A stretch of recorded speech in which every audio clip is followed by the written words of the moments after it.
There we go. Good morning, everybody. Welcome to Zap-TV. I'm Dan Elzer, your co-host of Zap-TV. And what I'd like to do is tell you I'm in this lab coat today. We're going to be talking about Mythbusters. That's what we're working on today. We're working on Mythbusters, and not only that, I have my co-host here, Wayne Weaver, who is going to talk to you a little bit about some cool things. So let me welcome, oh wait a minute, before I get to that, how the system works. First thing I want you to do, get into your phone, 321-300-7759. That's how you're going to communicate with us. If you haven't been on a Zap-TV before, when you text, we're going to receive it here on our board. We'll be to answer your questions. If you have any comments you want to give us, please feel free to get that in your phone, get it set, and get it ready to go. So now let me welcome my partner in crime, Zap expert, Wayne Weaver. I'm ready, oh Dan. My God. Look at him. We're doing Mythbusters. What do you think you're doing here, man? Aren't we going to blow some stuff up? Yeah, I don't think so. No? Not today. No. We're gonna bust up some myths. I thought we were going to have fire. No. We're gonna bust some myths, but we're not gonna blow anything up. All right. So, to get started, what I want to do is get into an update. We're going to do myth busting today, but you shared with me off camera that there is some really cool stuff that's happened. So I want to get started with our update segment. So if you will share with them what's going on, I'm going to get this flammable stuff out of the way, and I'll join you in just a moment. All right, okay? sounds good. As we always say, the platform is constantly growing for us as agents. So, the team works hard in Emeryville, California, along with, Madison, everybody, to make the platform better for us. So some of the most recent updates continue to just amaze me as an agent-minded person that'll just help us use this platform better and better. So the first one I want to talk about is we actually have the ability to CC on listing alerts now. So I'm going to go live, buddy, and actually just show you just a couple of the things that that we can do now that the agents have actually been asking about over and over for just for CCing agents, agents setting up listing alerts. So if I just pull up one of my contacts, and again, if I have them set up on a listing alert, if I just scroll down, so what I did was just pulled up this person's profile, and if I just scroll down, and you'll see when I get to campaigns and follow-ups, you'll see a new listing alert there. So right now, Wayne is on a listing alert and is getting emails from me, but you will see that on this right-hand side that Wayne's email is, it's a made-up one. It says wife of Wayne Weaver. So they actually are being CC'd. So I can actually just, if I've added that person's email at the top of this screen, you will see there are two emails. So if I've added another email, and I'm actually just going to add a third one, and just go, Wayne2@gmail.com. And if I save that, so that's an email that I want to add to this listing alert, I can actually just do that. And then if I scroll down to this section that says new listing alerts, and I want to add this one to it in addition to it, if I hit this pencil on the right-hand side,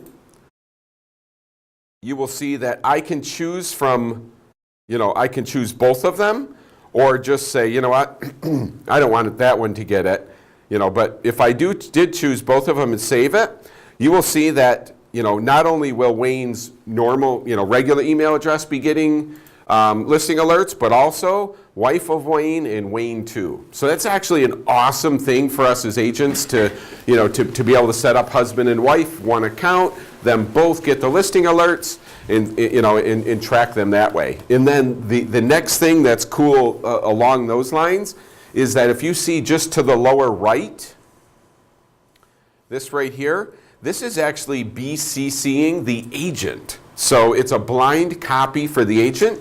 So if I just simply toggle this on and it becomes green, so a new listing comes out this afternoon, not only will Wayne get it at his regular email, 2 other emails will get it, and then also me as the agent will get a copy of that as well. So again, just another way that we can be in contact. If you want to receive exactly what your contacts and clients are receiving as far as listing alerts, we can actually do that as agents besides sending it to the other folks. So that's an awesome update. And then one other one, while I'm still on this page, is that we've actually redesigned our search page. So and it's much more friendly for the consumer, whether we're setting it up or they're setting it up. So if I just pull Wayne up and click this More button in how we start this listing alert, if I sign in as contact, you will see that if I just hit this More Filters button, this is the page that we redesigned. So those are all the search options we have to break down this listing alert for this contact client. You will see that the Create Advanced Search, all of those changed. So they're more just more definable and clearer for our contacts or for us to search school districts, MLS numbers, addresses, zip codes, things like that. So just a couple of the updates that I wanted to make sure that you knew that existed. This price range has changed, so now we can just go. I can just go 45,000 to 92,000, and actually have that be a search. So, again, just some things we've done on this page to not only help us as the agents to set it up, but also our consumers. So, just wanted to make sure you guys knew of both of those. Pretty cool updates, good for us as the agent, things that we've actually been asking for a while. So with that, we'll welcome Dan back. He put my toys away. So yeah, we're not going to burn the place down now. Yeah. So yeah. So now we'll actually get into talking about some myths that we've we hear across the country. Yes, there's and folks, remember 321-300-7759 if you see or have a question about anything, the updates, any of the myths that we're going to get into. Jump on your phone. Send us a text. We'll be happy to, if we don't get to it during the myths, we'll reach out at the end of the show to talk on those questions. So, okay, pretty cool updates, by the way. Yeah. I know some of the stuff we've been waiting for a while and some people have been asking about. So, they're listening. They're paying attention to what we're sending out to them. So, yeah, absolutely. Okay, so myth 1. The first myth, Zap leads are horrible. So, we hear this. Yeah. You hear it a lot. Yes. In the street. Yeah. So the first question I want to ask you is, how did that myth get started? How did we get to the point where people believe, and that myth is out there now, that all Zap leads are horrible? Yeah. It really, it really comes from we as agents just automatically thinking that if someone reaches out to me, if they meet me in the store, ask me a question, go online and ask a question, that they are ready to buy a house or ready to sell. So it's just, it's just a concept that we've developed within ourselves that if I get a lead, if I get a name and a phone number, that they are, I'm going to be showing them houses in 2 days when we figure things out. Okay, That's really where it starts. So 30 years in the business, I know what you're talking about. So in comes a lead to me, and my assumption, which is just human nature, is that this person's ready. It's come to me, it's a lead, let me go work. And they don't respond, they don't take my call, they don't do things. And so immediately I go, that's a bad lead. Correct. And if that happens a couple of times, then human nature is such that I'm going to think that everything that comes from that system is a bad lead. Correct.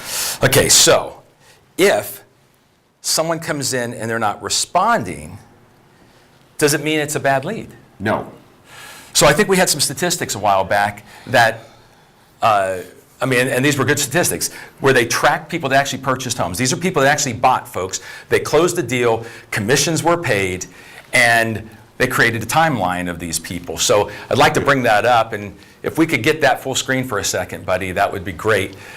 So here's the incubation that you shared with me, and it looks like basically people who actually buy houses can begin that process up to, what, 16 months? Yeah, 16.7 months. So, it's a good statistic to know, but it's probably it's the scariest one for an agent to have to realize. Okay. That someone walks in an open house, asks a question about a house, says, "Hey, can you send me the listing page for this property?" And they could be, again, NAR average, so this is across the country. This is not just my market, this market, that market. It's likely that when they ask that question or meet you in an open house, that they, according to the average, 7 months, in that process. So, that just tells us that, you'll see on that sheet, contact an agent. That's actually a piece of their process. So, even though they ask us a question, that just tells me they're not ready to actually talk to us. Okay, so the contact the agent comes in around 4 months, 4 or 5 months, or longer out. Yep. But we could be as far out as 16 months, and they start to engage us. Yes. So here's what I want you guys to think. I want to go technique on you here for a second. Okay. Folks, every lead, and I experienced this with my company as a trainer, as a consultant, that we do get burned out with leads. We start to go, that's a bad one. Well, first of all, you got the greatest system in the world to deal with that, and that's the Zap system. Secondly, when that lead comes and they don't respond and they're not there, if we treat the next one the same way, that one might be different. So here's some technique. 2 things I'd like you to write down. 1, first of all, how do they get the leads? How do they come to them? So, now with the Zap platform, the lead can come in, I answer my phone. Boom, here's a lead. A lead coming in from our system that the broker and the company pay for and hand us agents. But, more leads are actually coming directly to our agents because of their website, because of the marketing pieces, property insights, and reviews that we can do in Zap. So what's the methodology to get that? Is that email, text? If a new lead comes in the system today, I'll actually get an email and a text, when they start doing something. So the phone will ring, or I'll get an email that basically tells me, "Hey, John just came in your system, get a hold of him and see what he wants." Okay, so we got some that questions. We'll get to those. So I just want to give you some technique here. Because since we get, and again, folks, we all know that the conversion rate on leads is not huge. But also, whenever they review the leads that people say are bad, there's a huge portion of those leads that were good. So we kind of get tainted. So if we're getting a phone call, here's information. We're getting an email or we're getting a text. We're receiving their information, which can include their name, their email address, and sometimes their phone number, correct? Correct. Okay, so here's some technique. I want you to treat every single lead at first glance as if they're forward on this list. Contact an agent. If you treat every lead that way in the beginning, and what I mean by that is, if I get a phone number, I will call. In that call, if I don't get them, I'll leave a message saying, "Hi, this is Dan with Coldwell Banker, and I have received information that, or the request that you have for information. I'd be more than happy to work with you. What's a good time for us to get together, or please respond to me so we can get together and discuss this or set an appointment." If they answer, I'm going to be respectful of their time and ask, what is a good time for us to carve out some time to have a conversation, either in person or via the phone.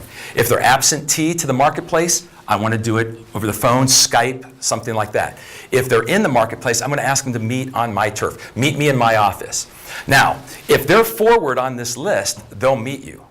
If they're not, they'll resist you. Same thing if it's an email. If all I have is an email, that first email is going to be, I'd be more than happy to work with you. What is a good number and time for us to have a contact?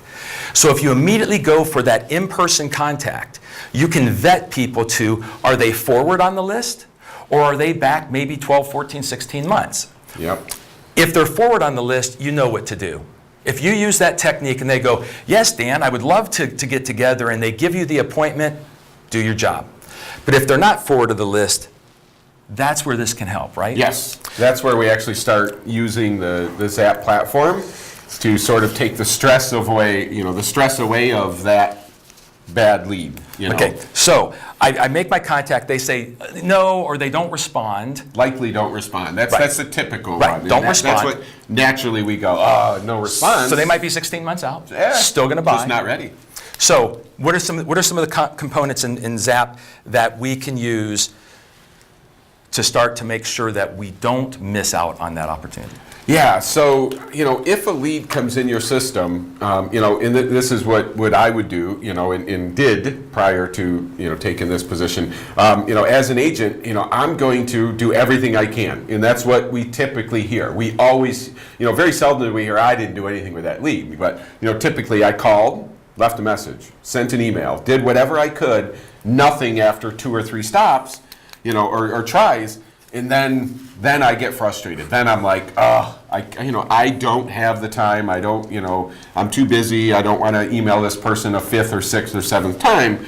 So that's kind of where we come in, and just simple. So I'll go live just and just show you a couple things, just position-wise in the dashboard that that we can show you, just how to tag this person, and then we have an app.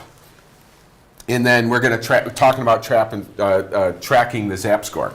So if I just pull up Roger, as a person, and he is this person that has gone quiet, so this is where I'm going to actually just, grab his profile, and I may, just scroll down a little bit. We have these tags that, I can tag him just a couple ways to help me, just know that, hey, Roger was that, maybe a long-term buyer. And that's just a term that I'm going to tag him with. Could be that he needs pre-approved, things like that. The next thing that I'm going to do is, if he's not on a follow-up plan, one of those action items right here says needs to be on a follow-up plan, I'm actually going to use the follow-up plan. Those are not necessary. They don't, I don't need to do that. Some people get kind of annoyed that, why is that always there? But, so I don't need to do that. But the fact is that, instead of me worrying about Roger or what would typically happen, he just goes away. He just goes away. I just forget about him. He's in my system. That's it. So, but the fact is that if I can add a plan that whether I've built one, ideally, or I use one of these that is more along the long-term touch base, that's where I can actually, sort of let Roger go from my mind until he's ready to go. So then, Zap, I can use, I get him in there, I identify that he's long-term, I can watch his score on occasion, which is going to be reminded from the follow-up plan. Correct. I can offer him my app, my website, so I can better watch him. And so if I use technique on the front end and I have somebody forward, I'm going to get an appointment. If they don't respond and I use Zap for what it was made for, I'm not going to lose that person. So that lead that I might consider a bad lead could come back and give me a transaction in 15 months that would have been gone if I hadn't used that. Yes, absolutely. The key is that, allowing the system, analyzing the Zap scores, I love setting them up on a follow-up plan, and then you can just sit back and follow the plan, but also just analyze the Zap score. And that person can essentially stay off your radar until they jump out at you, whether it's a piece of the follow-up plan or the Zap score went up. And then the stress goes away from dealing with all these bad leads. So let's wrap this one up. Are all Zap leads horrible? No, heck no. They're somewhere on this chart. And if I use technique on the front end and use the power of Zap on the back end, I really can't say any leads are bad. They just have to be vetted differently. Correct. Okay, so myth 1. Busted? Busted. Busted. Okay, we had a question, and I'll work on this. Let's see if they gave me nice. That was a nice slide. They like the slide. Could we get access to that to use for sales meetings and stuff? So I'll tell you what we're going to do. We'll communicate out to the staff and for the BAs to see if we can't get that and make sure that that's available. So you can reach out to your BA then, give us a little time, reach out to your BA, and they should be able to provide that slide for you. Yes. How's that? Absolutely. Yep. We Awesome. can get that to everyone. Okay, well, myth 2. Second myth that's happening that, again, costing time and money for people. I don't want to add my personal leads. So you hear that one a lot too. Yes. So we look at myth 2. So let me start with, define what are they saying when they're saying personal leads? What leads are they talking about that they don't want to load those leads? So anyone that they've dealt with personally, so a closed client or a current client, all the way down to their friends, their family, their entire sphere. So so it's a legitimate client that you've closed something with or are working with, and then it really is the sphere, the friends, family, past coworkers, everyone. So like we're that. talking very close people. We're talking a close client that I closed a deal with. Somebody that I would expect to work with me Regardless. Okay. That's kind of the thought process. So then how did the myth get started then that we don't want to add our personal leads? What are the challenges that you hear that created that myth? So really it's two. Okay, let's take one at a time. Yep. So we'll do the first one. Give me the first one. It starts with, if I do receive one of those leads where I answer the phone and the broker hands me that lead, right, I have to stay compliant with that lead. I got to kind of, tell the broker occasionally. I get that email that says, hey, what's happening with John Smith? Tell me what's happening. So I think that if I add all of my people, if I go in and add 500 people that I just have in my circle, that I will have to update those every single one of those on that same time frame.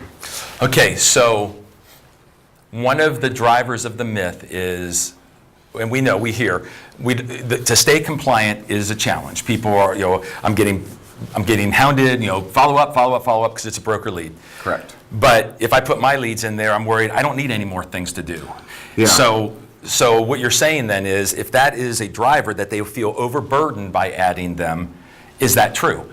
Will they be overburdened with compliance if they add their personal leads? No, that's the huge advantage of adding the your personal sphere and making sure all of your past clients is if that is not a broker generated lead, if that is my lead that I started from day one. We have to realize that some agents receive a lead in the system, and actually, we sell them houses. That lead is still a broker-generated lead. But if I start the person from scratch and just put him in my system as someone I know or did a deal with that I, a referral, then those leads will never follow those compliance rules. Okay. Those are agent-generated leads. It's my responsibility, not me telling the broker what I'm doing, my responsibility to work those leads however I see fit. So your lead going in there is not going to burden you unless you burden yourself, which, going back to myth 1, as soon as that lead hits, you should tag it, assign it something that's going to remind you. Remember, folks, the big part of Zap is the CRM that kind of thinks for you.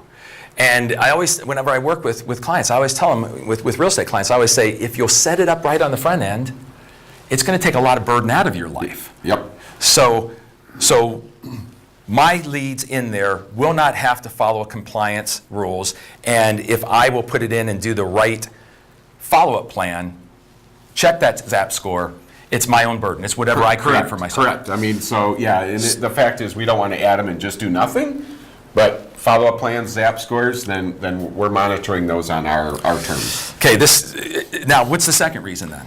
So the second reason is that, in the past, we've received, we've had a lot, I personally, and still hear it, that, I don't want the system to just randomly email, my family and friends and, past coworkers and, past clients. I don't want the system to just send them emails, that aren't personal or that I didn't set up.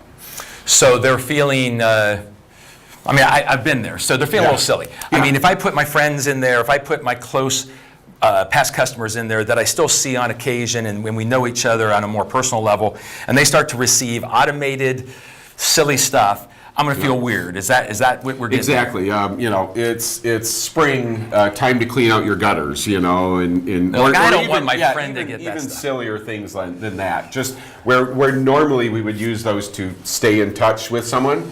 You know, we don't want certain people to receive those. We want those folks to receive something else. So then on that, we've got two. We've got, first one was burden. That's not really there unless you put it on yourself. Yep. Second one is impersonal data. So I'm in charge of what they receive, correct? So I could take a personal, I'm just guessing here, you correct me if I'm wrong. So I could take you, I could take Wayne. Wayne's my friend. I met you through doing a transaction, but we've stayed close. I don't want you to get funky stuff, but I need to make sure you're in my system.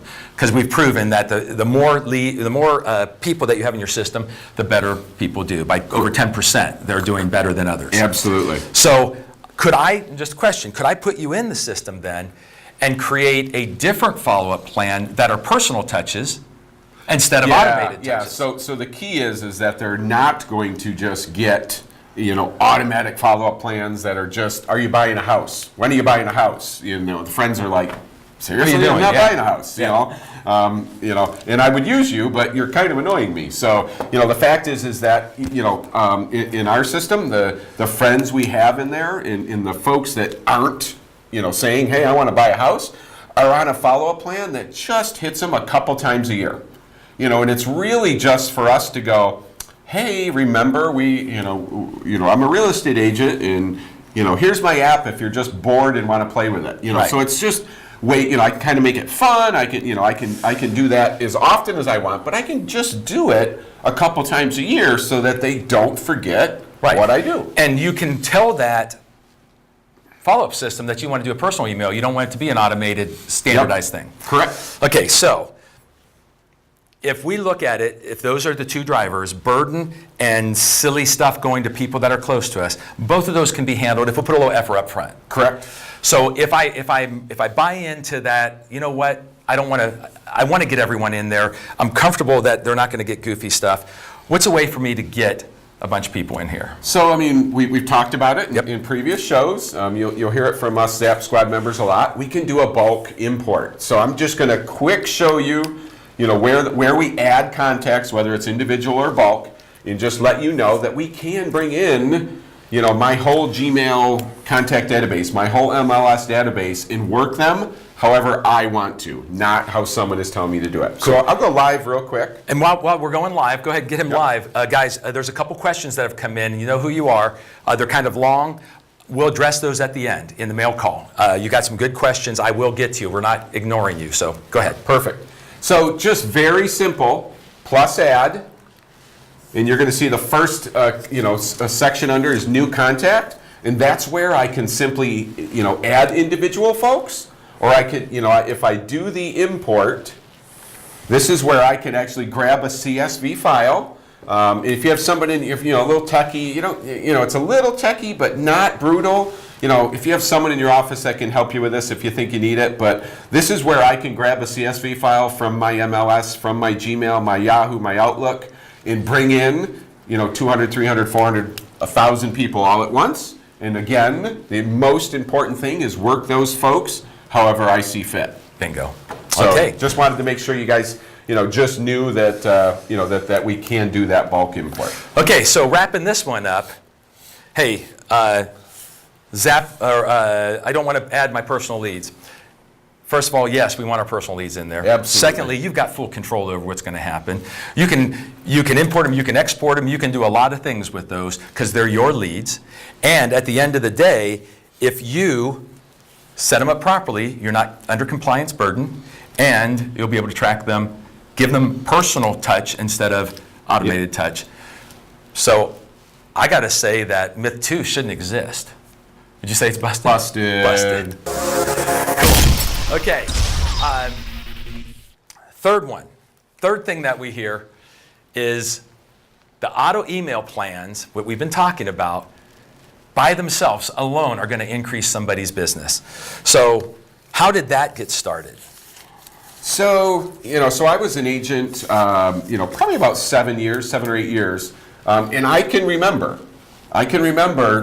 somebody just always telling me, hey, a touch point from you is better than nothing. So, in our old system, I could set them up on, and I can look back and think that they were pretty silly, like just silly emails, not even saying, here's my website, like, all the spring, it's clean out your gutters and, that type of thing. But I was taught that if I just send those out, that person is just going to remember me. Like, they're going to see my name in the email. Even if they don't read the email, they're just going to see Wayne and go, hey, Wayne's my agent, or Wayne can be my agent. So I just remember that. So that's kind of along the same lines. In the second piece is that, we just think that it'll be easier on us and it'll still work. So that's really the key now comes auto. I just want to do auto. I'm so busy. I don't have time.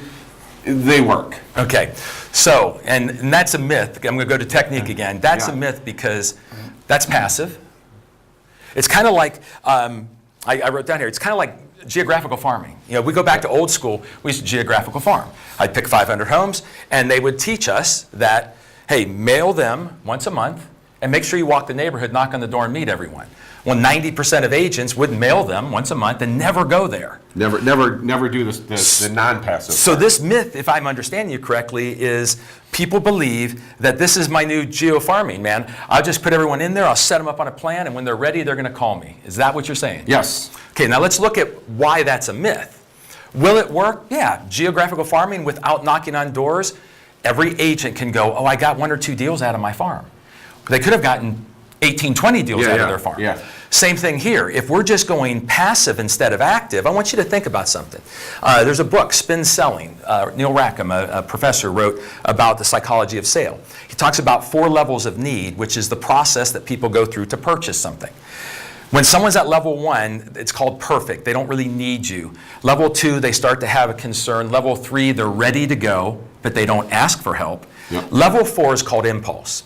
Impulse is where you've procrastinated or waited to where you have to take action. Here's the challenge with this myth that I see from a technique standpoint.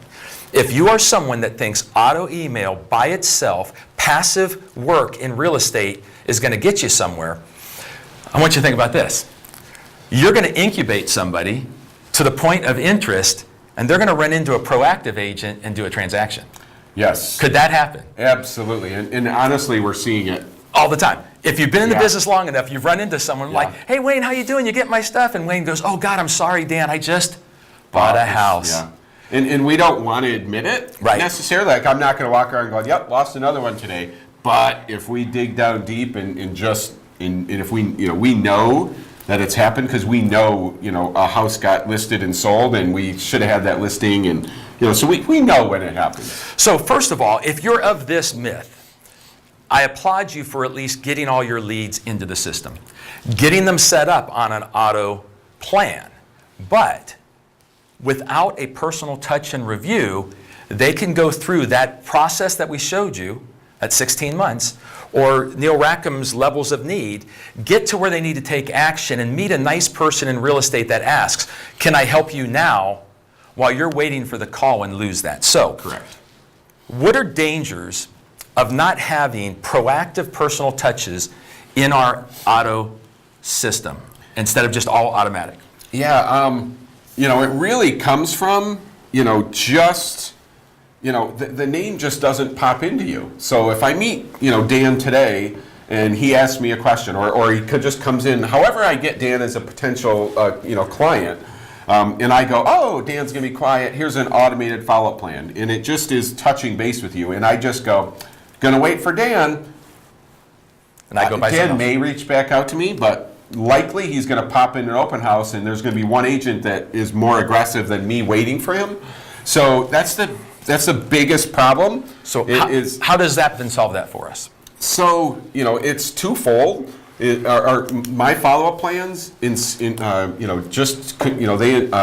include an automated email, a second automated email, then a personal email. Okay, so explain it. So when you're setting up your thing, you can choose what those are. Yes. So, as part of a follow-up plan that I can build or adjust any of them that are in there, I have 3 choices of touch point. So an automated email gets sent out automatically. Love them, but the fact is they may not always work, over and over.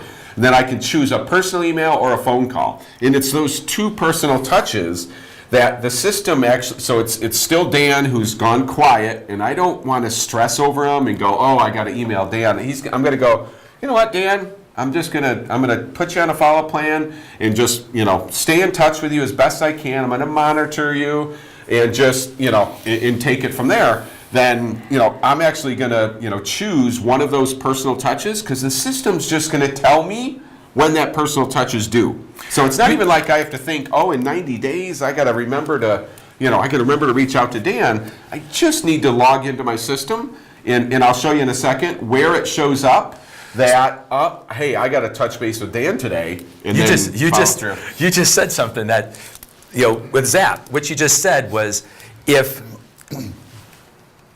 I'm alerted for a phone call or an email that I have to generate, we're talking once every 2-3 months that's going to happen. Yeah. But now, if I'm in there, you just said about checking them out, researching, looking at, forget the word you used, but what popped into my mind is their Zap score. Yeah. So if I'm forced to go back to that file, to that client, because I have to either push yes, send the email, or pick up the phone and call, that gives me the opportunity to review their Zap score. So if they've moved along that plan, and all of a sudden the Zap score popped on me, I'm going to know where if I stayed passive, I could have lost that. Yes. Yeah, I mean, that Zap score, tells me if they just open up one of those emails. So if they go quiet, quiet, quiet, and then, a personal or I'm reviewing the Zap score daily anyway, that's when I got to start worrying about Dan, is when his Zap score goes up. And I say worrying, like excited, like, oh, Dan might be ready. Then I can reach out to you and probably be more likely to get a response back from you. And something else, folks, that you guys have got to remember, real people doing a transaction really want to talk to you. So when you see that Zap score move, and it's a personal touch, pick that phone up. Hey, I just wanted to follow up with you. Don't say, hey, I'm watching your score. Yeah. Hey, I just wanted to follow up with you and make myself available if you had any questions. And they start asking questions, that tells you that level of need has changed. Close for an appointment. Yeah, absolutely. I mean, get that person locked in.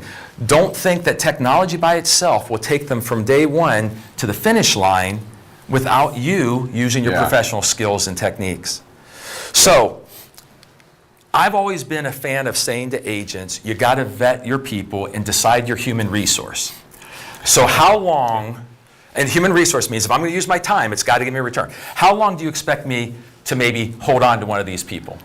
So, I'm going to just throw this out there. As an agent mindset, and actually I did see one of the questions, so this might answer the question, but if it didn't, we'll make sure we get it. What do we, just for instance, and I think about this all the time, what do we do with our past clients? Well, I mean, we've been taught, and the statistics are there. Anyone I sell a house to, if I stay in touch with them, mail or email them monthly, talk to them once a quarter, I'll get 6 to 9 transactions per 100 people I do that with.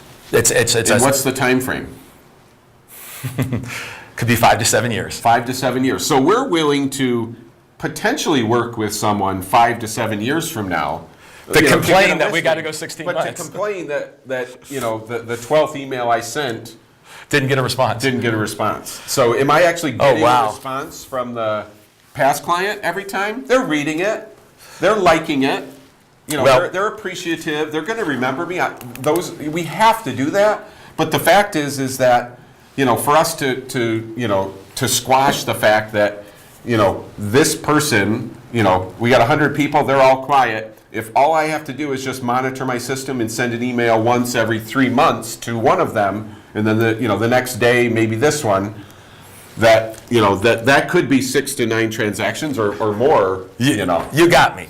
So it's not that burdensome, guys. So this myth, I mean, if you'll get proactive, follow what Zap can do for you, you should be busting this myth going, there's no way I can be at the peak of performance if I don't get involved. So I call it busted. Busted. Awesome. Okay, so all 3 myths busted, guys. And next traffic. And what I want to do now is get Wayne involved in these questions. One question, and we got just a few minutes here. How should I handle bulk mail if someone opts out of being involved in a bulk email? Yeah, that's tough. I write them personally. So, honestly, we don't get a lot of people that opt out of them. I'm going to try to continue to reach that person, even if it's just single emails instead of the bulk, to try to get them. So I'm not going to quit, but just take the time to make sure you write those emails that are being sent, whether it's through as part of the follow plan. Just make them personal and make it look like I sat down and wrote it. But if they opt out, we got to opt them out. Yeah. I mean, I'm not going to hound them and Right. things like that. So. Okay, another person said, I've got a client on a drip campaign for a year. They're looking at the emails but don't answer the call. Should I keep them on the campaign? Yes. Yes. I'll come to you with technique. If they're opening your email, they're somewhere in that process. Keep doing it. Keep reaching out. And for those of you who feel you're bothering people if you're making a call, simply say in the call, hey folks, if you're not ready to speak with me, just let me know and I'll stop following up personally, but you keep them in the system, keep them on the drip campaign. If they're opening that email, they're somewhere on that chart. Absolutely. Would you agree? The only thing I'm going to make sure that we add to that is that we should be offering them our website and or mobile app, one of the other, so that because that'll take it from Yes. them opening the email going, well, we are looking. We look on, we look here or there, but I didn't know yet. Maybe they don't know you have an app. So, Right. so definitely always, Or write a special email, throw that app link in there. That's every email says, if you don't have it, here's the link to my mobile app. So every single email that I send out will say, here's my mobile app or my website, either one. So. Okay, we've got another one. I'd like to do a search, create content, homes under 300, and use the URL that is created to add into some online marketing materials. Problem is the URL goes to the company website instead of my personal website. Any help? So that is actually an update that is coming. I'll remember, well, I'll send a message out back to you. Let me do a little research, but they are actually in the process of allowing you to grab the entire specialized URL and market that back to yourself. So that should be coming soon. So just make sure you stay with that, watch the updates, because, I mean, that's a no-brainer that I want, here are the houses in this zip code under 300, and it comes to me if anybody asks a question. That's a no-brainer. Yes. So definitely stay up on that and watch the updates, because that is something they're working hard on to give us agents. Awesome. And then the last one I wanted to hit, because we got about a minute and a half left, is automatic email. Give the opportunity to sign into my site with a nice button. How can I create a nice button for individual email? Is that something that can... Yeah, we actually can't. Okay. Personally, that is a follow-up plan. Yes. So in reality, I'm going to create a follow-up plan that I create with just emails that I created, and then set it for whatever time frames, and it's essentially the same thing. I can't automatically send it out. I would have to assign it. But the fact is But I can't create a button at the bottom for my personal email. It's only going to be yeah, the other. we can't, at least for now, we can't. Okay. So before we go, I just want to give two quick Okay. updates, that are kind of fixes, and there's a current bug. But Okay. Anybody that's tried to use the Facebook referral link, and anybody that knows that it was an issue, kind of getting back to you, kind of like the URL, concern, that has been fixed. So share your URL, and folks will come back to you on Facebook. You can just put messages, and then just so we know, we are having. There's a bug right now currently with the property and local insights not making it to the national level. So whole team, crushing it in Emeryville to get that fixed. So they're hot on that. They're aware of it. Keep doing them because it's going to remember them. So don't stop doing them. But they're actually just not showing up at that national level. So just want to make sure everybody know that they are working on that. Well, folks, I hope you enjoyed it. We tried to make it a little fun this month with the Mythbuster setup. Again, want you to save the date. Next Zap-TV is February 14th. It will be 12 p.m. Eastern Time.